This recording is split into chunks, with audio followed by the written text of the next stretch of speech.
तो ये श्याम छोटा था और जब डांस का टाइम आता था तो मैं दूसरों को थोड़ी देर रखना आप, मैं डांस करके आती हूँ।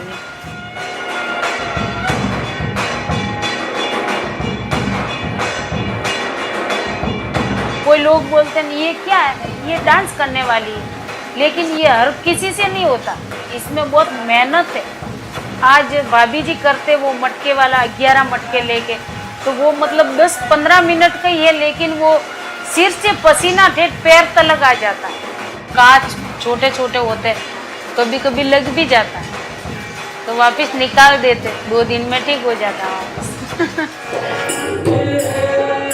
स्टार्टिंग से हमारा यही खानदानी काम यही है। मेरे दादा दादी के भी मम्मी पापा थे, तो वो पहले मतलब यहाँ गांव गांव में जाते थे, तंदूरा और ढोलक हारमोनियम लेके, और मेरी दादी वो मंजीरा बजाती थी। तो हमने बोला अपन भी कोई डांस शुरुआत करें, तो डांस से मतलब थोड़ा कमाएंगे 2 पैसे। सीखने में तो लगता मिनिमम 12 महीना जैसे तो लगते ही। मैं तो जब 12 साल की थी जब से मैंने सीखा।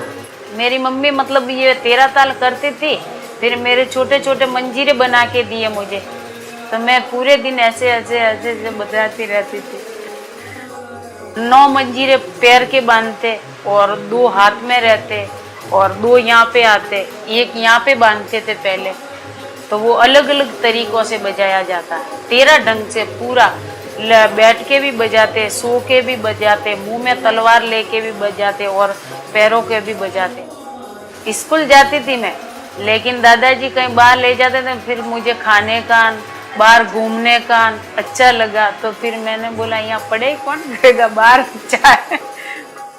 सबसे पहले ब्राजील गई और ब्राजील से मैं क्यूबा गई और हवाना गई, एम्स्टर्डम गई और मॉस्को भी जाके। मम्मी ने बुआ ने मिलके बहुत सारी लेडीज़ को सिखाया हमारी कास्ट में, तो वो लेडीज़ सीखे, अब उनकी लड़कियों को सिखा दिया।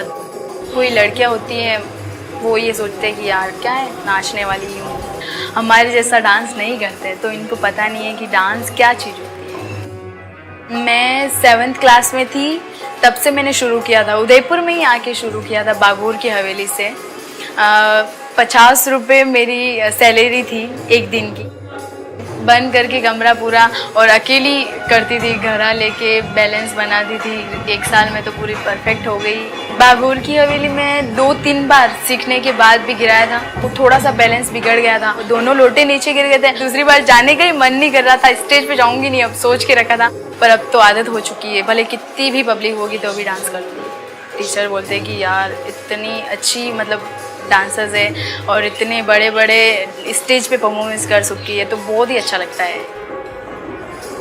डांस के अलावा मेरे को एक शौक़ है म्यूज़िक का, और मैं चाहती हूँ कि मैं म्यूज़िक में ही अपना करियर बनाऊँ। कम से कम 30 साल पुराना है हारमोनियम, जब पापा मतलब बजाते थे। काश पापा सामने होते और वो बैठ के सिखाते तो और कुछ अलग ही मज़ा आता, पर वो नहीं है। पापा हारमोनियम बजाते थे, गाते थे, और मम्मी डांसेस करती थी, पर मम्मी पापा सिर्फ 3 साल ही रहे साथ में बस, और फिर 15 दिन बाद में हुई थी। पापा का दूसरा जन्म मैंने लिया। वो जहाँ कहीं भी हैं उन्हें भी खुशी होगी कि मेरी बेटी आज इतनी अच्छी सिंगर्स बनी है। पब्लिक को लगना चाहिए कि यार तारा भाटी आ रही है स्टेज पे। सपने देखती हूँ पर सपने पूरे कब होंगे। मुझे गाने का बहुत इंटरेस्ट है। एक कड़ी आती है गाने की और दूसरी क्यों मैं गा लेती हूँ, मतलब मुझे याद नहीं रहता, और पढ़ी लिखी होती तो मैं लिख के तुरंत गा लेती। इसके पप्पा ने मुझे सिखाया, तो इसके पप्पा गाते थे तो मुझे बोला कि तू भी गाना सीख। मैंने मुझे शर्म आती है कि नहीं, शर्म नहीं आएगी, बैठ मेरे पास। 16 साल हो गए इसके पिताजी को शांत हुए, इसको मालूम भी नहीं है पप्पा थे या नहीं थे, सब जो हूँ वो मैं। उनके जाने के बाद में मेरे पे इतना लोड पड़ा, थोड़ा पैसा आपके पास से लिया मैंने, थोड़ा इनके पास से लिया, यूं करके मैंने काम निकाला, वापस कमाती हूँ और वापस जितने में और कोई दूसरा खर्चा आ जाता है वापस लेती, वापस देती रहती। मेरी मतलब मनोकामना यही है कि मैं इनको पढ़ाऊँ लिखाऊँ। हमारे समाज में तो मतलब कम लोग ऐसे हैं जो पढ़ाते लिखाते, बहुत कम है। वो छोटे से इन प्रोग्राम में उनको डाल देते हैं। आज मेरी सासू माँ है तो आज इतनी उम्र में भी कमा रहे, वो लगभग 70 के आसपास। कल मैं भी बूढ़ी हो जाऊं, 2 पैसों का मेरे सारा बनेगा।